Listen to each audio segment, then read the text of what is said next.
Sir जय हिंद। Group captain U K Devnath sir, जय हिंद। बहुत बहुत शुक्रिया समय देने के लिए। Thank you sir. जय हिंद राजेश जी।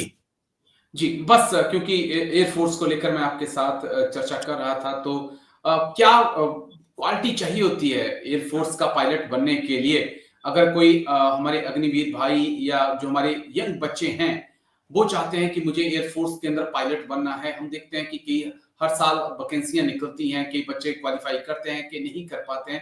तो मैं चाहूंगा कि कुछ बताइए कि क्या क्वालिटीज चाहिए एक पायलट बनने के लिए, एयरफोर्स ज्वाइन करने के लिए किसी बच्चे को एज ए ऑफिसर। जी हाँ राजेश, सबसे अच्छी बात जो मैं बच्चों को बताना चाहता हूं कि एयरफोर्स में पायलट बनने के लिए कोई क्वालिफिकेशन नहीं जरूरत पड़ती। ओके। आप जैसे हो नॉर्मल बच्चों की जरूरत है। कोई भी हमें भगवान का अवतार नहीं चाहिए होता है।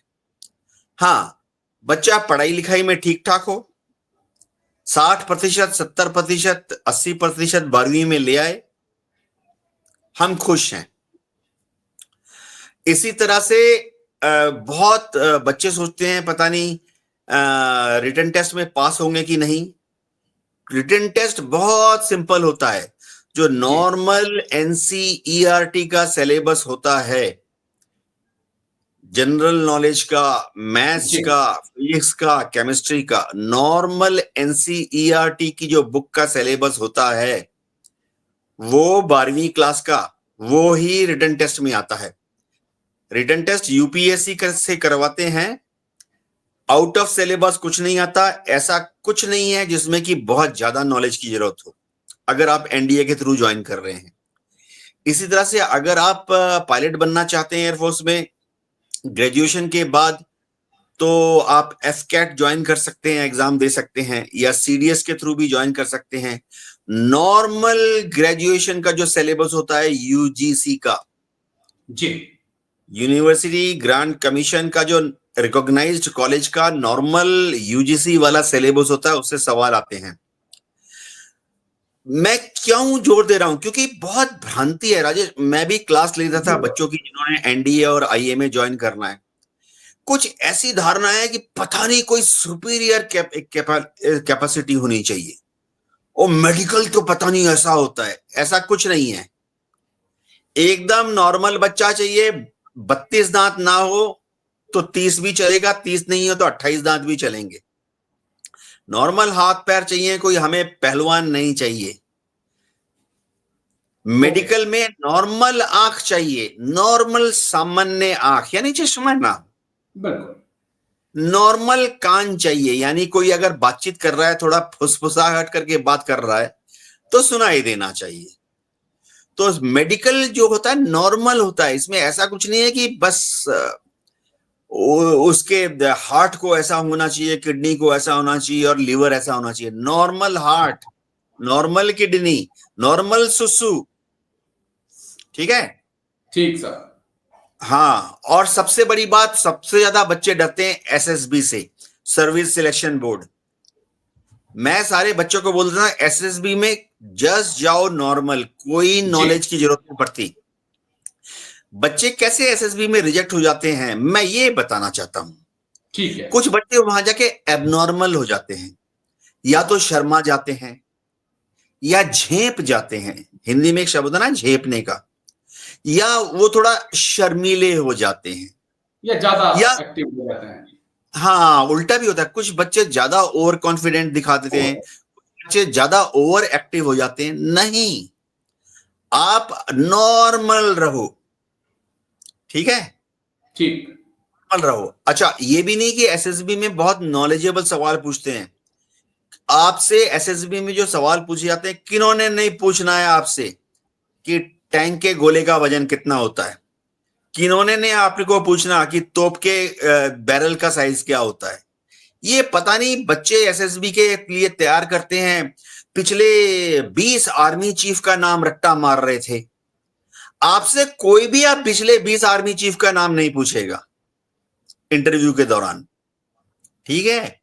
नॉर्मल सवाल होता है, तुम्हारा नाम क्या है, तुम्हारे पिताजी का नाम क्या है, तुम्हारे भाई क्या कर रहे हैं, तुम्हारा स्कूल कैसे था, आपके टीचर कैसे थे, इसी से वो आइडिया लगा लेते हैं कि जीवन के बारे में आपकी धारणा क्या है। ठीक।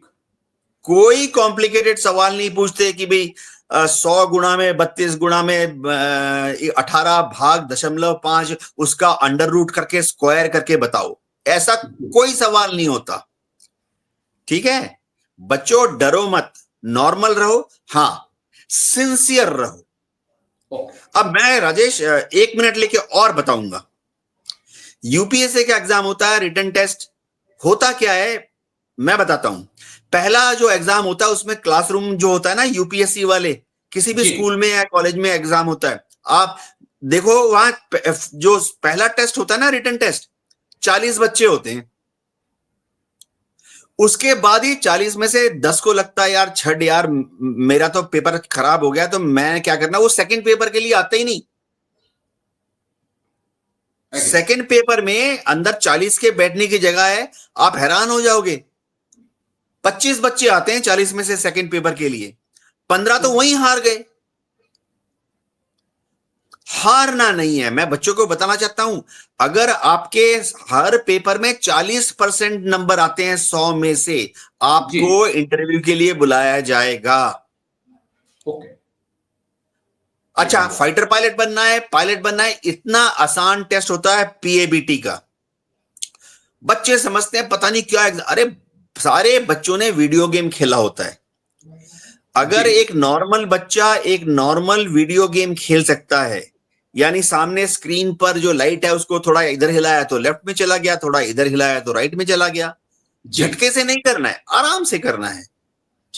लाल बत्ती ऑन हो गई तो इस वाले बटन को दबा दिया, पीला बत्ती ऑन हो गया तो इस वाले बत्ती को दबा दिया।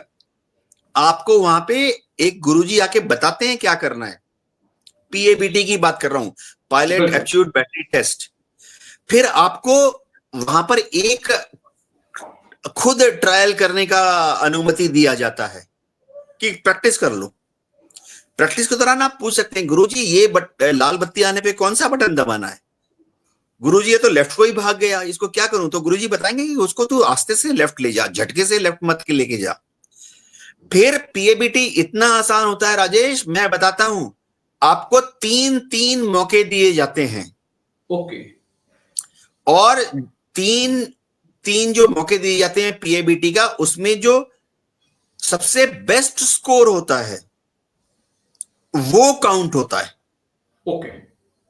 कई बच्चे क्या होते हैं, पहला वाला टेस्ट उसमें बेस्ट स्कोर कर लेते हैं, सेकंड थर्ड अटेम्प्ट खराब हो जाता है, तो पहले वाले को ही काउंट किया जाता है। कई बच्चे ऐसे होते हैं कि वो पहला और दूसरा अटेम्प्ट उनका सही नहीं होता, सेम टेस्ट थर्ड बार लेते हैं, थर्ड अटेम्प्ट उनका ज्यादा अच्छा हो जाता है, थर्ड वाले का नंबर लिया जाता है। यानी फेल कौन होता है? फिर मैं बताता हूं, फेल वही होते हैं जो घबरा जाते हैं जी, फेल वही होते हैं जो अंडर कॉन्फिडेंट हो जाते हैं, या फेल वही होते हैं जो ओवर कॉन्फिडेंट हो जाते हैं। तो बच्चों नॉर्मल रहो, हैप्पी रहो, खुश रहो। वहां बैठकर अपने अच्छे अच्छे दोस्तों के बारे में सोचो, वहां बैठकर अपने जीवन के अच्छे अच्छे अनुभवों के बारे में सोचो, नॉर्मल रहो, आप सारे एग्जाम पास करोगे और एयरफोर्स में पायलट बनोगे, फाइटर पायलट बनोगे। जी राजेश, बहुत बड़ी बात आपने कही है। और आई होप, क्योंकि कई बच्चों के मेरे पास सवाल आए थे सर कि हम फाइटर पायलट बनना चाहते हैं, हमें क्या करना चाहिए।